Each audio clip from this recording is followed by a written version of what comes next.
Hello दोस्तों। अगर मैं आपसे पूछूं, क्या दुनिया के सबसे महान लोगों के पास कोई अलग दिमाग था? क्या बुद्ध, क्या विवेकानंद, क्या एपीजे अब्दुल कलाम या न्यूटन हमसे अलग पैदा हुए थे? नहीं, उनका दिमाग हमारे जैसा ही था। फर्क दिमाग में नहीं था, फर्क था उस दिमाग को चलाने के तरीके में। और यही बात आज की साइकोलॉजी भी कहती है। हमारी जिंदगी हमारी परिस्थितियों से कम और हमारे मेंटल पैटर्न से ज्यादा बनती है। आज साइकोवेदा ऑफिशियल पर हम बात करेंगे उस मानसिक प्रणाली की जो साधारण इंसान को असाधारण बना देती है। हमारी सबसे बड़ी गलती यह है कि हम महान लोगों की नकल करते हैं, लेकिन उनकी सोच को नहीं समझते। कोई विवेकानंद जैसा बोलना चाहता है, कोई अब्दुल कलाम जैसा बनना चाहता है, कोई एलन मस्क जैसा काम करना चाहता है, लेकिन क्या कभी किसी ने पूछा उन्होंने अपने दिमाग को इतना मजबूत बनाया कैसे? हम फल देखते हैं, जड़ नहीं। साइकोलॉजी में एक शब्द है, आइडेंटिटी बेस्ड बिहेवियर। मतलब इंसान वही काम बार बार करता है जिसे वो अपनी पहचान मान चुका होता है। अगर कोई व्यक्ति खुद को कमजोर मानता है तो उसका दिमाग हर घटना का अर्थ भी कमजोरी के रूप में निकालेगा। लेकिन जो खुद को सीखने वाला इंसान मानता है वह हार को भी फीडबैक समझता है। यही कारण है कि दो लोगों के साथ एक जैसी घटना होती है, लेकिन उनकी जिंदगी अलग बन जाती है। शायद आपको पता हो कि एपीजे अब्दुल कलाम गरीब थे। अगर उन्होंने अपनी पहचान गरीबी बना ली होती तो भारत को मिसाइल मैन कभी नहीं मिलता। स्वामी विवेकानंद कई बार असफल हुए।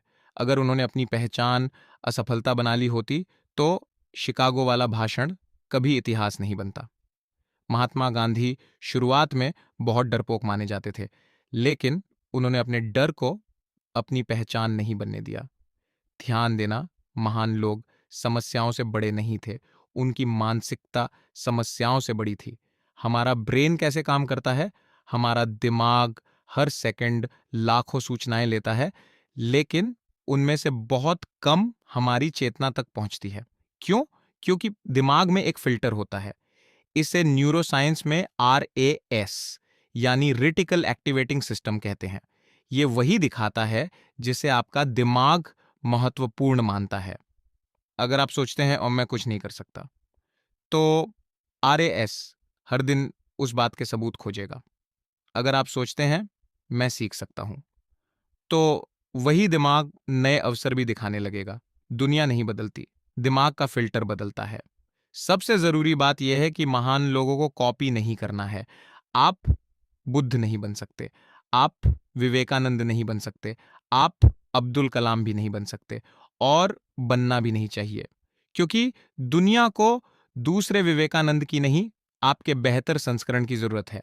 लेकिन आप उनके सिद्धांत, उनका अनुशासन, उनकी सोच, उनका धैर्य जरूर अपना सकते हैं। आदर्श नकल करने के लिए नहीं होते, दिशा देने के लिए होते हैं। यह मानसिक ताकत कैसे बनती है? साइकोलॉजी कहती है स्ट्रॉन्ग माइंड जन्म से नहीं मिलता, यह बनता है। कैसे? पहला, डिलेड ग्रेटिफिकेशन, यानी हर इच्छा को तुरंत पूरा मत करो।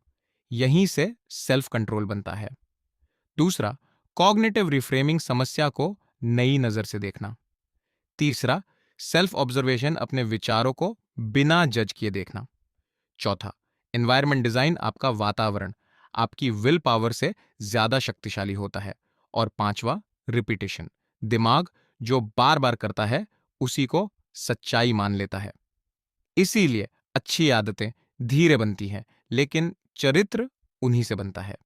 कल्पना कीजिए, आपका दिमाग एक बगीचा है, विचार उसके बीज हैं, भावनाएं पानी हैं, और आदतें धूप हैं। अब सोचिए, अगर आप हर दिन डर, तुलना और नकारात्मकता बोएंगे तो उगेगा क्या? इसीलिए महान लोग अपने दिमाग की रोज खेती करते थे। वे सिर्फ किताबें नहीं पढ़ते थे, वे अपने विचारों की निराई भी करते थे। याद रखिए, महान बनने की शुरुआत महान कामों से नहीं होती। महान बनने की शुरुआत महान विचारों से भी नहीं होती। वो शुरू होती है एक छोटे से निर्णय से कि आज के बाद मैं अपने दिमाग को अपना मालिक नहीं, अपना साथी बनाऊंगा, क्योंकि जिसने अपने मन को समझ लिया उसने आधी जिंदगी जीत ली, और जिसने अपने मन को साध लिया उसे दुनिया की कोई ताकत लंबे समय तक रोक नहीं सकती। याद रखिए, मन जितना समझोगे जीवन उतना बदलोगे। अगर वीडियो आपको अच्छा लगा तो प्लीज़ चैनल को सब्सक्राइब कीजिए, शेयर कीजिए। धन्यवाद।